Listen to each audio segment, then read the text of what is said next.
Nagpatulong na po sa pulisya ang TV host at anchor na si Paolo Bediones. Diyan ay para mahuli ang hinihinalang nagpakalat ng kanyang sex video.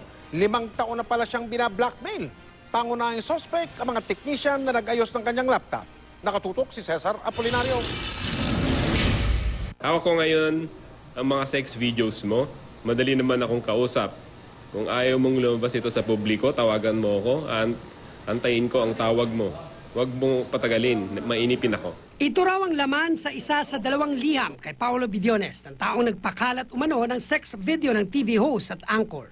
Isinumiti niya ito sa Anti-Cybercrime Operations and Training Division o ACOTD ng Philippine National Police para magreklamo at humingi ng tulong na mahuli ang nagpapakalat nito. Talaga ang gusto ni Paolo kasi is kung sino ba yung culprit nung nag-upload ng video niya. Siyempre, yun ang talagang kailangan nating ma-file ng kaso sa ngayon. And gagawin ng anti-cybercrime is determine kung sino yan.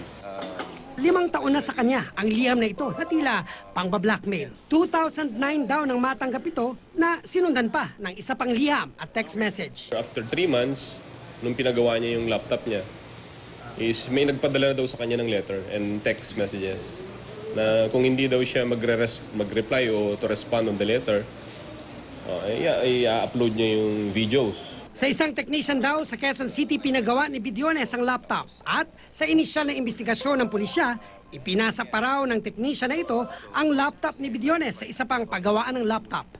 Kaya pangunahing suspect ang mga ito na posible raw sampahan ng reklamong paglabag sa Republic Act 10175 o Anti-Cybercrime Law. Ang penalties nito is 100,000 to 500,000. May kulong ba yan?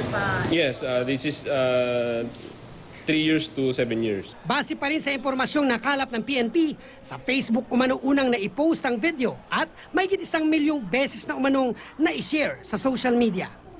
Babala ng PNP kahit ang mga nag-share lamang sa social media at mga media organization na maglalabas ng imahe sa video ay maaaring makasuhan kung gugustuhin ni Bediones. Maituturing daw kasing pagtulong ito sa naglabas ng sex video at pwede raw mapanagot sa ilalim ng Section 5 ng Anti-Cybercrime Law. 1 million links or 1 million viewers.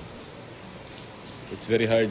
It will take time. Sa isang statement naman, kinondena ng Commission on Human Rights ang pagpapakalat ng video dahil daw malinaw na may paglabag sa karapatang pantao. Sinabi ng CHR na dapat mag-imbestiga ang otoridad at managot ang nagpakalat nito. Sinubukan namin kunan ng pahayag si Bediones pero wala pa siyang sagot sa ngayon. Cesar Apolinario, Nakatutok, 24 Oras.